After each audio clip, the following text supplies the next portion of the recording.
So yun, no? Good morning mga minamahal namin viewers. Biyahe tayo ngayon. 6:21. Biyahe tayo. Ayan ang aming service. Yan. Balik biyahe tayo. Ayan si Bayaw. Morning, Yaw. Morning po. Yun. Saan tayo? Valenzuela tayo. Valenzuela tayo. Deliver tayo ng libro. Ayan. Napakaganda ng umaga. Medyo maulan pa pero yan. Greeny. This is our service.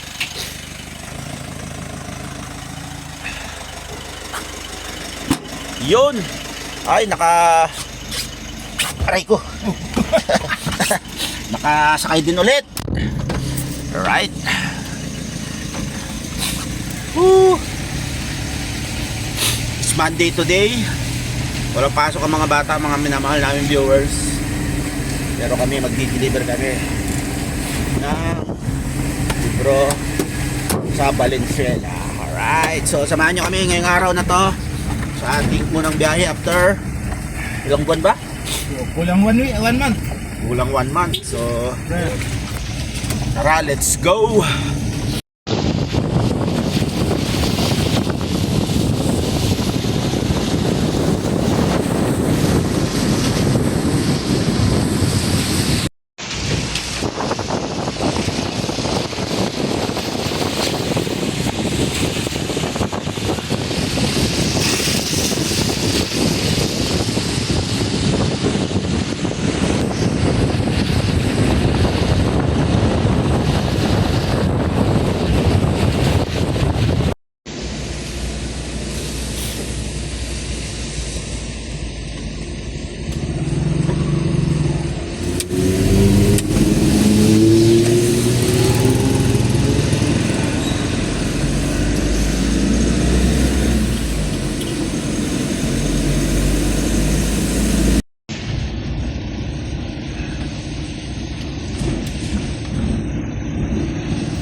Yan o, mga minamahal namin viewers, nakapagkarga na kami. Ayan yung karga namin sa likod. Kaso lang, walang pasok ang school dahil po sa bagyo.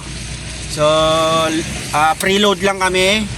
At bukas malamang ang deliver namin ito. So, back to the home base tayo, mga minamahal namin viewers. Pahinga Pahinga po po ulit. ulit, nagkarga lang kami.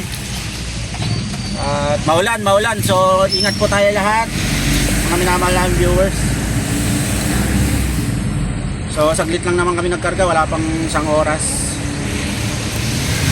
Kaya si Bayaw at busy sa kanyang report. Siya rin kasi nagre-report sa mga tulong kami pag may Tiga-edit. ako at taga-edit, papasa ko sa kanya, tapos yun, papasa niya sa GC.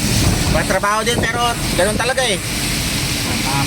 Trabaho to kailangan natin gawin para sa mga estudyanteng makikinabang sa mga librong i-deliver namin. So yun mga minamahal namin viewers, update lang tayo at biyahe muna kami. Alright, mga minamahal namin viewers, lakas ng ulan na.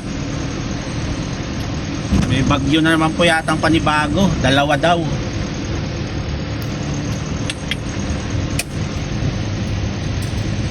So yun mga minamahal namin viewers, ito'y kadugtong lang po ng aking vlog kahapon kasi medyo maiksi yung vlog ko sa biyahe sana namin ni Bayaw para mag-deliver ulit ng libro. Ang problema, nakapag preload lang kami, kumbaga sa preload in, nakakarga lang kami ng mga libro pero hindi kami nakadeliver kasi nga po is suspended ang mga klase sa Valenzuela, Pampanga, Manila, sa NCR po.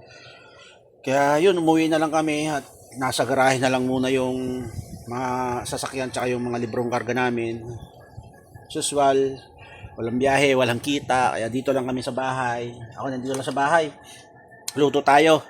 Lulutuin natin is tinolang paanang manok. Yan, paanang manok. Yan, pinaghati-hati ko. Time budget, pero okay lang yan. Kalahating kilo yata yung nabili ni Bayaw.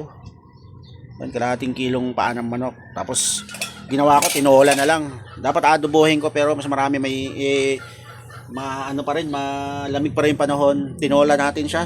Yan, meron tayong papaya dito. Siyempre, meron tayong siling haba, luya, bawang at sibuyas. So yun, samahan nyo ako magluto nitong ating tinolang manok. Ito lang muna ang aking magiging content, mga minamahal kong viewers.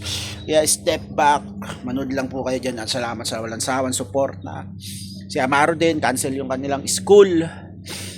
So magdadalawang linggo na cancel ang mga pasok dito sa Pampanga, Bulacan, Valenzuela.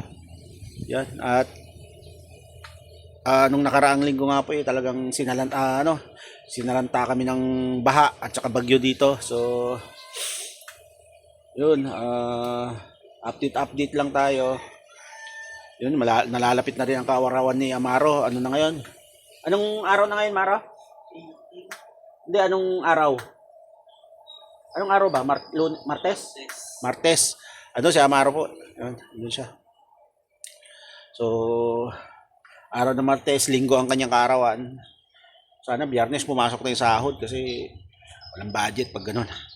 Sana pumasok na YouTube 20, ano ba ang Biyernes? 21. So pwede nang pumasok yon. So kalimitan kasi 26 ang ganyan pinaka ano. So hopefully pumasok ng 21. At yun nga, so balikan ko kayo at mamaya lulutuin ko tong tinolang paanang manok. Sino pong naka-experience ng magtinola ng paanang manok? Masarap po din siya. Collagen nga po yan. Para may mahigop tayo sa baho. So yun, balikan ko kayo mga minamahal kong viewers. Alright. So yun mga minamahal na viewers. Ito na yung paanang manok. Ginisa ko na lang yan. As usual na gisa. Lubuyas, bawang, luya, mekos. Then nilagay ko na to. Mamaya pag medyo nagisa na siya mabuti, lalagyan na po natin ng tubig. Yan. Alright, half kilo po yan. Sino na po nakatry na magluto ng ganitong tinola? So yun may amal namin viewers. Luto si Bayaw ng sinigang na ulo ng itik. Puro ulo ng itik po yan. Yan, sarap ng ulam natin. Masarap daw po Bango nga, tinikman ko kanina. Malinamnam siya. Hindi po siya malansa. Yan. Puro. Kumakain po ba kayo nito? Minamahal kong viewers. Yan ang ulamin namin mamaya. Alright, sige. Let's go. Po, kumakain na po. Sila Maro, tapos na po kami. Ayan, ulo ng itik yung inulam nila. Ang dami nilang naulam mo yan. Ayun yun. Umusok pa yung kaserola, yung kaldera, alam mo na. Isang kaldero po yan, yung pinakita ko po sa inyo. Masarap, nak? First time mo kumain ng ulo ng itik? Ano lasa? Sarap. Parang? Ulo ng manok. Isang linggo na preload ko bukas. Tama. Tapos isa, tingnan mo. Yay! Wala na naman pasok. Bukas naman po, paanang itik naman, adobo sa gata. Libre lang po yan, Binigay sa Bayaw ko. Yan. Libre ulam. Yan. Bira lang, nak. Para Sa linggo walang pasok, si Amaro. Ay, happy birthday pala. Malapit ang birthday mo, Advance. Yes. Ilang taon ka na sa birthday mo? 15. 15 na siya, pwede na. Pwede ng Susunod, 16 na. Right. Anong wish mo sa birthday mo? Wala pa, sa birthday mo na lang, Maaga pa masyado, mga ilang. Mag-blow siya dapat. Mag-blow siya ng candle. Kaya mo, meron yan, matic. Night PM. yung mga Yes, ha? deliver po namin, tigi isang linggo na, hindi pa natin deliver. Ano yun? 9 p.m. Mami, hindi pa natin deliver. Pangasinan, 11 pa. Anong sapatos ulit? Yung isa, Nike TL naman. Rehas tayo, bo. TN? Pangasinan, 1 week na bukas. Itingin ka sa online. Triple block. Triple black? Mas maganda pag sa shop. Mas mura. Saan? Saan may shop? Magkano yun? 999 or 1,100. Sige, tignan natin kung kakasya sa budget Pero hindi ako nangangako Alam mo naman, marami tayong bayarin. Yun ang gusto mo regalo sa birthday mo? Sa galingan mo sa school, lalo. Okay, yan.